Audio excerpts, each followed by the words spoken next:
Time now for sports on 104.7 The Cave. Here's Ned Reynolds. Mike, the intern, Ned Reynolds, back in the studio, already to the halfway point of the week. So, Cardinals had a tough time against the Royals. Did they decide to start flying straight last night? Yeah, but just barely. It doesn't matter. It's a win, and that's what counts for the Cardinals. 2-1, Cardinals beat the Royals. Cardinals scored 2 runs in the 8th inning. Nolan Arenado had an RBI double, and Nolan Gorman had a sacrifice fly, and that was the difference. The big difference in the game was Miles Mikolas, and Kansas City had not seen Miles Mikolas. He throws a lot of off-speed, picks at the corners and things like that, and they were not ready for any of that. He struck out 10, went 8 innings last night, took him out in the 9th inning, and that's when the Royals started hitting the ball in the 9th inning. Had a chance to tie up the ball game, didn't get it done. 2-1, the Cardinals get the win. So the month of May is over now for St. Louis and for Kansas City. And for the St. Louis Cardinals, who started off in horrendous fashion, finishing the month of April with 10 wins and 24 losses. Now they finished the month of May with 15 wins and 8 losses. That improves a little bit.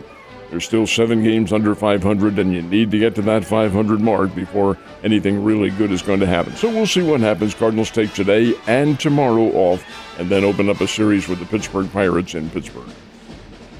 Hopefully they can get some win and some ground against the Pirates, but the Pirates not having a bad year so far. They're young and getting a lot better. A little bit dangerous. All right, speaking of dangerous, a former MSU Bears standout is now jobless in baseball.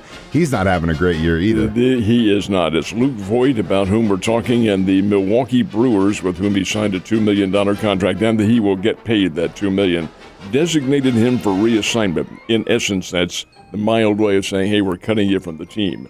Under the rules, Voigt goes on the waiver list now for a week, and then if nobody claims him, he becomes a free agent, able to make his own deal. Big Luke had 22 home runs for the New York Yankees in a short season, 60 games. That was the COVID season. 22 homers. He hit the ball well for the San Diego Padres when the Yankees traded him over there. He did have some home runs for the Washington Nationals in a short period last year, but in 74 at-bats with the Brewers this year, he was batting .221, 0 home runs.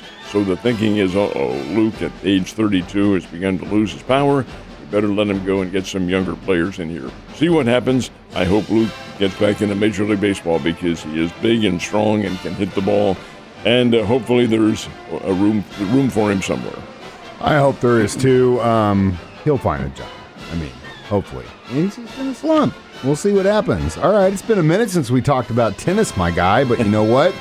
Pretty big surprise in the French Open. The French Open is underway. This is the second of the year's Grand Slam tennis events, and the big surprise occurred yesterday. Daniil Medvedev, who is the reigning U.S. Open champion, beat Djokovic last year for the championship, had his first-round match, and he was in the lead, 2-1 over his wild card opponent. The wild card is kind of a euphemism. The 172nd ranked player in the world. I've never heard of the guy. His name is Wild, W-I-L-D. And this kid came from 2 sets down to beat Daniil Medvedev and knock him out in the first round of the French Open. That hasn't happened for 20 years, but it did yesterday. Second-seeded player in the competition, OUT. And since Rafael Nadal is not playing in the French Open this year and may have played his last French Open, we're going to see some interesting changes in clay court tennis. Definitely going to see some new blood in there, that's for sure, Ned. So it's over. 2 state baseball champions have been crowned. Who won? We have 4 more to go, and these are classes 1 and 2. And I've got to tell you, the Southwest and South Central Missouri fared very well. St. Elizabeth gets a win 13-3 over South Nottoway. I've got to clear up a question that was asked to me yesterday. He said, hey, why is this St. Elizabeth team, that's a Catholic school, why is it not playing in the upper classes, following the rules? Well, folks, St. Elizabeth is a public school, and that's the name of the town, St. Elizabeth. And they defeated South Nottoway 13-3 in a run-shortened game, or I should say a length-shortened game because of the 10-run rule. Ash Grove played last night against Salisbury. Between those two teams, there was 1 loss. Salisbury had it. Ash Grove undefeated, and Ash Grove is still undefeated. They are the state Class 2 champions, defeated Salisbury, also, oddly enough, by the same score, 13-3, that the Class 1 game. was held. That was also shortened to 5 innings because of the 10-run rule. Only took an hour and a half to play it. Ash Grove Pirates finished the year at 25-0. That's pretty doggone good, folks, and they are the Class 2 state champions. Now today we have baseball in Classes 3 and 4. There are 2 area teams involved. Class 3, Licking, which is quite a ways north and east of here. That's 1. And number 2 in Class 4 is Springfield Catholic.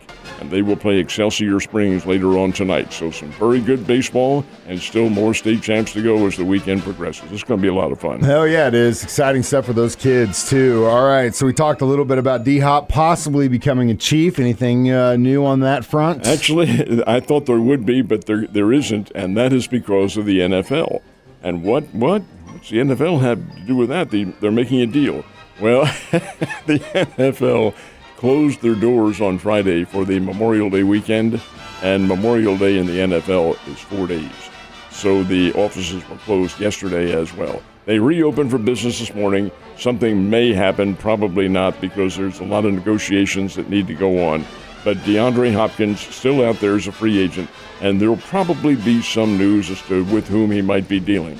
There was a late little item yesterday that his old buddy Deshaun Watson, from his days, his being Hopkins' days and Watson's days with the Houston Texans, got a hold of him and said, hey, we'd like to have you playing for the Cleveland Browns. So any number of teams, I think the Chiefs are probably still involved. Don't know whether or not they can afford him, but we'll have to wait and see what happens. Last but not least, Springfield Cardinals down south in Texas. Did they get the dub on the road yesterday? They did not, and they are way out in Texas, too, at Amarillo. Played the Sod Poodles, opened up a series last night, and Amarillo, which has virtually the same record as the Springfield Cardinals, win the game 7-1. Springbirds are 21-25 on the year, 21 wins, 25 losses. They have this series in Amarillo and then come back next week to open up a home series here in town. Now, these are all 6-game series, folks, so there's plenty of chance to see them Tuesday through Sunday. And indeed, we hope the Springfield Cardinals continue to play very well. Hoping the same thing. Go Cards. Ned, you have a great day. I'll see you tomorrow.